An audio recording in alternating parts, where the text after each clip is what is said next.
नमस्कार। तो एक बड़ा ही सिंपल सा सवाल जो कि हर मरीज हमसे किडनी स्टोन के बारे में पूछता है कि डॉक्टर साहब ये पत्थर अगर मुझे निकलवाना है तो क्या ट्रीटमेंट सबसे सही रहेगा।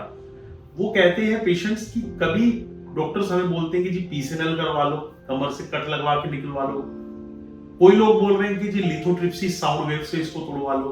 कोई लोग बोल रहे हैं कि जी आरआईआरएस करवा लो और कई लोग बोलते हैं कि जी देसी दवा से इसको बुलवा लो।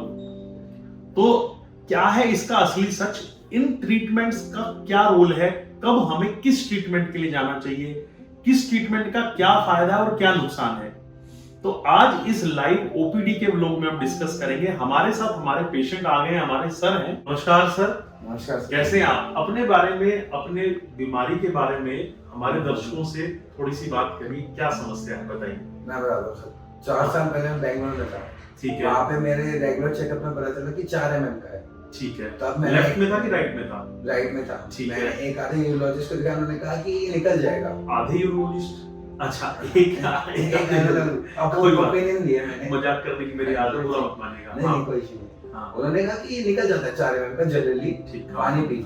मैंने उस पर बस थोड़ा ध्यान नहीं दिया। मैं गुड़गांव आया। अब यहाँ पे मेरा जब मेडिकल चेकअप हुआ ऑफिस में, उसमें मेरे को पता चला कि राइट किडनी में 12 mm का बन गया है पीओजी में। सिम्टम्स इसके एसिम्प्टोमेटिक थे। बीच में बस ऑफिस में 1 और 1.5 हफ्ते पहले ही क्या हुआ कि एकदम अचानक से पेन उठा। ठीक है। अब इस चक्कर में मैं सर पेन उठा, मैं गया कई बार घर पे बताया, घर वाले कह रहे हैं कि देसी दवा लो, ये लो ये लो।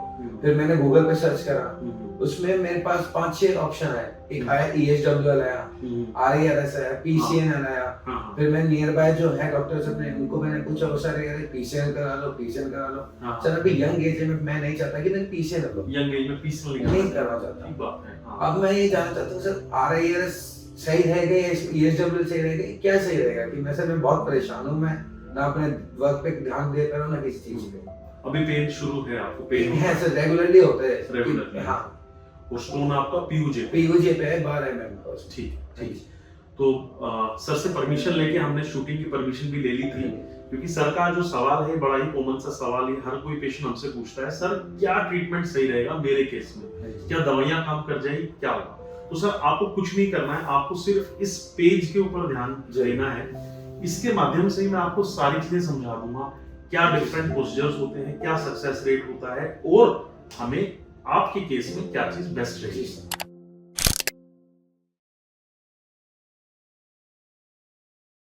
तो सबसे पहले बात करते हैं कि सर आपका ये स्टोन है कहां पर, वहीं से हम शुरू करते हैं। तो देखिए ये हमारी किडनी कुछ इस प्रकार से होती है, जैसे घरों में फिल्टर होता है ना सर, ठीक उसी प्रकार से हमारे शरीर में भी फिल्टर होता है जिसका नाम है सर किडनी। इसकी बनावट कुछ इस प्रकार से होती है जैसा मैंने आपको सामने बनाई जी। ठीक है। किडनी का एक ही काम होता है, मैं हर वीडियो में बताता हूँ। ये हमारे, वैसे तो बहुत सारे काम होते हैं लेकिन मेन काम इसका जो होता है ये हमारे ब्लड को साफ करता है। ब्लड में हर दिन 300 से लेके 400 केमिकल ये बनते रहते हैं और हमारे ब्लड में आते रहते हैं। एक तरीके से ये कचरा होता है, वेस्ट होता है। इसको अगर नहीं निकाला तो शरीर काम नहीं कर पाएगा। तो ये कचरा हर दिन ब्लड में जाता रहता है। इससे निजात पाने के लिए ब्लड जाता है हमारे फिल्टर के पास। किडनी वो फिल्टर है।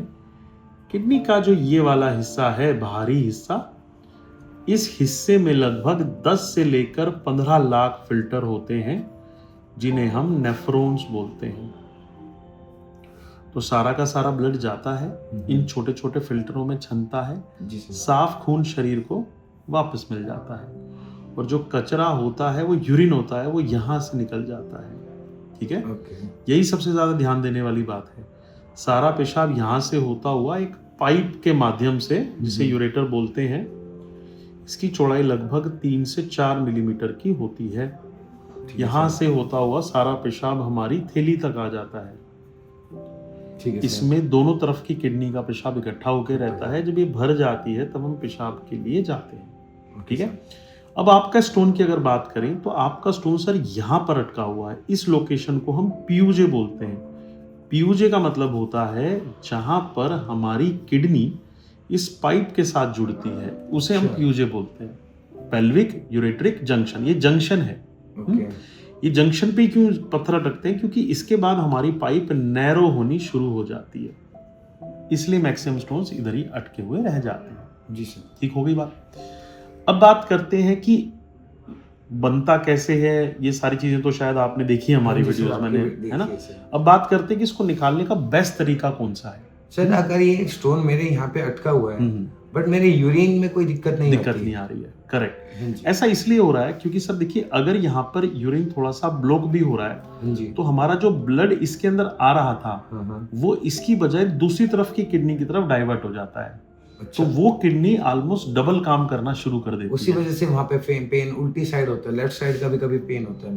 करेक्ट। तो बेसिकली क्या रहता है ना कि जब अगर यूरिन आपका कभी नहीं कम होगा, अगर दूसरी किडनी और दोनों किडनीज अगर फंक्शनल हैं, अच्छे से काम कर रही हैं, तो आपका यूरिन कम नहीं होगा। आपका सारा का सारा ब्लड जो इसमें आ रहा था वो दूसरी तरफ की किडनी की तरफ शिफ्ट हो जाएगा और वो किडनी ऑलमोस्ट डबल काम करना शुरू कर देगी। तो आपका यूरिन हमेशा मेंटेन्ड ही रहेगा, किडनी फंक्शन टेस्ट भी आपके नॉर्मल ही रहेंगे। ठीक है। तो अब सबसे पहले बात करते हैं कि सर ये 12 mm का जो स्टोन है, सबसे पहले बात करते हैं, नंबर 1 पॉइंट है, क्या कोई देसी दवाई इसको निकाल सकती है? सबसे पहली बात तो अपन इस पे चर्चा करते हैं, जो आपके घर वाले आपको बता रहे हैं कि देसी दवा खा लो ये निकल जाएगा। देखिए, इस पत्थर के निकलने के दो ही चीजें हैं, दो ही ऑप्शन है। या तो ये पत्थर इस पाइप से ट्रेवल करे और इससे निकलता हुआ शरीर से निकल जाए, एक ऑप्शन तो ये है। लेकिन क्योंकि इसका साइज 12 mm का है और पाइप 3 mm की है, तो इसके निकलने के चांसेस ऑलमोस्ट ना के बराबर है। दूसरा ऑप्शन ये हो सकता है कि हम इस पत्थर को अंदर ही अंदर गला दें, कोई दवाई, कोई देसी दवा ऐसी चीज दें हम जिससे कि अंदर ही अंदर गल जाए और 12 mm से ये 3 mm में तब्दील हो जाए और फिर ये निकल जाए। ठीक है। जो तो देसी दवा देने वाले लोग हैं वो यही क्लेम करते हैं कि जो हम है इस पत्थर को पिघला देते हैं। खा के देख ली सर, 2-3 महीना, 2-3 महीना। हाँ, तो देसी दवा क्या करती है सर? देखिए, देसी दवा एक कलेक्टिव वर्ड में यूज कर रहा हूँ बहुत सारी दवाइयों के लिए। ये देसी दवा बेसिकली इस पत्थर को गला नहीं सकती। क्यों नहीं गला सकती? क्योंकि 80% ये जो स्टोन्स होते हैं ये कैल्शियम ऑक्सलेट के होते हैं। ठीक है।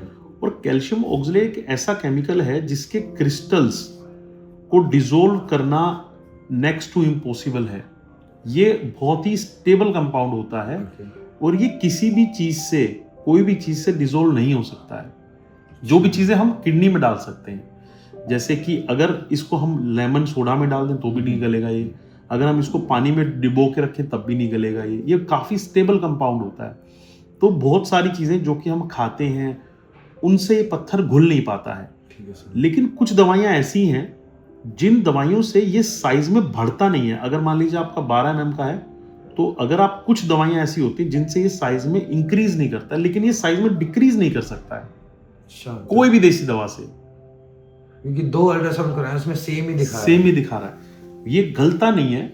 जो दवाइयां ले रहे हैं उनसे थोड़ा बहुत 20% दवाइयां अगर आप सही ले रहे हैं तो उनसे ये हो सकता है कि साइज में बढ़े ना, लेकिन ये गलता नहीं है। अब बात आती है कि देसी दवा कैसे लेनी चाहिए। मैं अब हर पेशेंट को एक गाइड बताता हूँ कि देसी दवा लेने की गाइड क्या है। आप कोई भी देसी दवा ले रहे हैं, सबसे पहले आप अपने डॉक्टर से, जो भी जिनको दिखा रहे हैं उनसे पूछिए कि इस दवा का केमिकल कंपोजिशन क्या है, इस दवा में क्या केमिकल डला हुआ है। ठीक है। फिर आप आर्टिफिशियल इंटेलिजेंस से चेक करिए कि क्या ये जो केमिकल कंपाउंड बताया गया है, क्या ये स्टोन को गलाता है या नहीं, और कितने % लोगों में ये गला चुका है, क्या इसके ऊपर साइंटिफिक रिसर्च अवेलेबल है। ठीक है। तो ये चेक करने से मोटा मोटी क्लियर हो जाएगा कि देसी दवा कोई ज्यादा काम करने वाली नहीं है। सर इन सब चीजों से परेशान हूँ, परेशान होकर आप मेरे पास आए। समझ रहा हूँ, आपका नाम बहुत सुना है। अरे अच्छा। अब सेकंड चीज आती है कि भी डॉक्टर साहब जो आपको बता रहे हैं जी पीसीएनएल करवा लो, तो पीसीएनएल क्या बला होती है, इसके बारे में बात करते हैं। ठीक है। पीसीएनएल में क्या होता है सर, हमें ना कमर से, जैसे हमारी यहाँ पे सपोज कमर है, ये किडनी है, यहाँ पे कमर आ जाएगी हमारी स्किन के पीछे, यहाँ से एक दूरबीन को डालते हैं। ठीक है। एक दूरबीन को यहाँ से डाला जाता है, उस दूरबीन को हम यहाँ से लेकर जाते हैं और फिर इस पत्थर को तोड़ तोड़ के निकालते हैं। इसे बोलते हैं पीसीएनएल। तो छेद ही हो गया सर, किडनी छेद हो गया, किडनी में एक छेद होता है। मार्क जिंदगी भर रहेगा। हाँ, मार्क तो रहता है इसका। इसमें मेन चीज ये कि ये वाला हिस्सा जो है ये थोड़ा सा नुकसान में जाता है। हालांकि हमारी रिसर्च बताती है कि नुकसान कम होता है, लेकिन इसमें थोड़े ब्लीडिंग के चांस होते हैं और एक्चुअली इसमें दूरबीन भी थोड़ी मोटी डाली जाती है तो इसके अंदर बेसिकली ये जो प्रोसेस है पीसीएनएल, इसका जो प्लेस है ये 20 या 25 से बड़े पत्थरों के लिए आज की डेट में रिजर्व किया जाता है। छोटे पत्थरों को इससे निकालने के लिए अपन अवॉइड करते हैं, क्योंकि भाई क्यों कट लगाना है पेशेंट को, क्यों किडनी में छेद करना है, क्यों ब्लीडिंग का रिस्क लेना है। तो इसलिए जो स्टोन का साइज 20 से 25 से बड़ा हो जाए, स्टैगहोर्न स्टोन हो जाए, उसमें इस तकनीक का इस्तेमाल किया जाता है, क्योंकि इसमें थोड़ी बड़ी दूरबीन होती है तो पत्थर को वो निकाल देती है। बड़े पत्थर में इसको इस्तेमाल किया जाता है। ठीक हो गया। तीसरी बात बताता हूं आपको कि लोग बोल रहे हैं कि साउंड वेव ट्रीटमेंट आप करा लें। ठीक है ना, साउंड वेव ट्रीटमेंट जिसे हम लिथोट्रिप्सी बोलते हैं, ये भी सुना होगा आपने, है ना।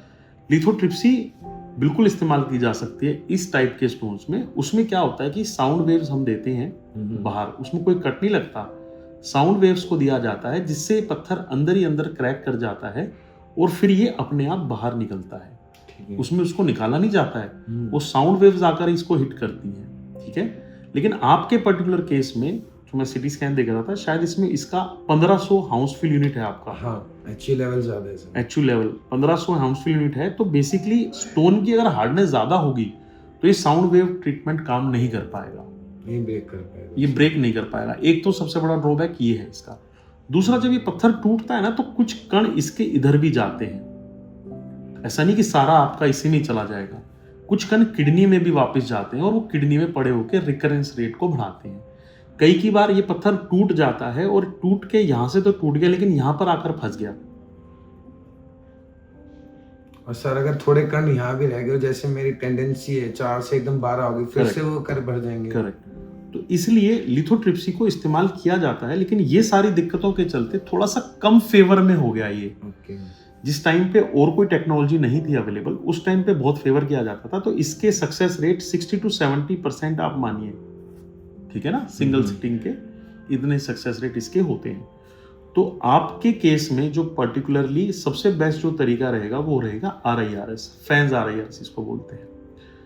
RIRS में क्या रहता है कि हम पेशाब के नेचुरल रास्ते से, जो ये रास्ता है, यहीं से ही फ्लेक्सिबल दूरबीन को लेकर जाते हैं, जिसको हम यहाँ तक पहुंचाते हैं और फिर लेजर से इस पूरे पत्थर को तोड़ तोड़ के निकालते हैं। पूरा क्लियर हो जाता है, पूरा लेजर से इसको अपन तोड़ तोड़ के निकालते हैं। इस चीज को पूरा लाइव भी देख पाएंगे आप। दूसरी बात क्या है, इन टाइप के स्टोन्स के लिए ये मेथड थोड़ा सा, ये मान के चलिए अभी रेवोल्यूशनरी टेक्निक आई है एक तरीके से। ये इसको पूरा तोड़ के डस्ट बना के निकाल देती है और इसको हम थोड़ा सक्शन भी कर पाते हैं, क्योंकि हम जो शीट डालते हैं वो सक्शन वाली शीट होती है, उसे हम फैन शीट्स बोलते हैं। अब इसका फायदा ये है क्योंकि इसमें कोई कट चीरा नहीं है, तो रिकवरी बड़ी फास्ट होती है। ठीक है। स्टोन के साथ साथ हम पूरा इस एरिया को भी चेक कर पाते हैं कि इसमें तो कोई स्टोन नहीं है। ठीक है। तो ये पूरे कवरेज स्टोन की हो जाती है। तो अगर मैं आपको बताऊं तो लिथोट्रिप्सी और जो RIRS है, इनको 20 से 25 से कम के स्टोन के लिए, अगर स्टोन का साइज इन दोनों टेक्निक्स को हम यूज कर सकते हैं, अगर स्टोन का साइज इससे कम है तो। इनसे ज्यादा बड़ी में भी इनका इस्तेमाल किया जा सकता है, लेकिन उसमें फिर सिटिंग्स बढ़ जाती हैं। जैसे कोई 30 का स्टोन है तो उसको 2 सिटिंग में निकाला जा सकता है, बट वो डिपेंड करेगा स्टोन की वॉल्यूम पे और उसकी शेप पे। ठीक है, ये चीज रहेगी। तो आपके पर्टिकुलर केस में यही बेस्ट रहेगा। पीसीएनएल का, देसी दवा का तो मैंने समझा दिया, पीसीएनएल का बता दिया, रिक्वायरमेंट नहीं है, ओवरकिल हो जाएगा आपके केस में। साउंड वेव नहीं किया जा सकता क्योंकि आपका हार्डनेस ज्यादा है स्टोन की। तो आपके केस में सबसे बेस्ट RIRS ही रहेगा। सर मैं बस यही चाहता हूँ कि वर्किंग की कम टाइम लगे और मैं अपना बस ट्रीटमेंट करवा के अपना ऑफिस ज्वाइन कर सकूँ। मैक्सिमम पेशेंट्स इसमें 1 से 2 दिन में अपना काम ज्वाइन कर सकते हैं। देखिए होता क्या है कि पेशेंट्स टू पेशेंट डिपेंड करता है रिकवरी कैसी होगी। हम ऐसा क्लेम नहीं कर सकते सारे पेशेंट्स एक बार में ठीक हो जाते हैं, बट जो मैक्सिमम पेशेंट्स का अगर डाटा मैं बात करूं तो RIRS से वो नेक्स्ट टू नेक्स्ट डे से अपना काम नॉर्मल शुरू कर पाते हैं। ठीक है। एक बार जब ये स्टोन निकल जाएगा, प्रोसेस समझ में आ गया आपको कि देसी दवा का क्या रोल है, पीसीएनएल का क्या रोल है, साउंड वेव लिथोट्रिप्सी का क्या रोल है, RIRS का क्या रोल है। यही मेन टेक्निक है जो कि इस टाइप के स्टोन्स को हम निकाल सकते हैं। ठीक है। और कोई सवाल है तो आपका पूछिए सर मुझसे। सर एक RIRS के बारे में जब मैं पढ़ रहा था तो कुछ स्टंट के बारे में, स्टेंट का, स्टेंट का सर देखिए एक्चुअली हर केस में जरूरत नहीं होती डीजे स्टेंट की। डीजे स्टेंट भी दिखा देते हैं, एक बार क्या होता है मैं बता देता हूँ। देखिए एक है ना, वायर को डाला जाता है, एक ये वायर होती है यहाँ से लेके यहाँ तक, ठीक है।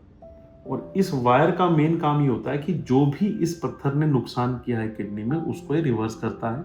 कोई भी अगर किडनी में इसने इन्फेक्शन किया हो तो उसको भी ड्रेन करने में हेल्प करता है।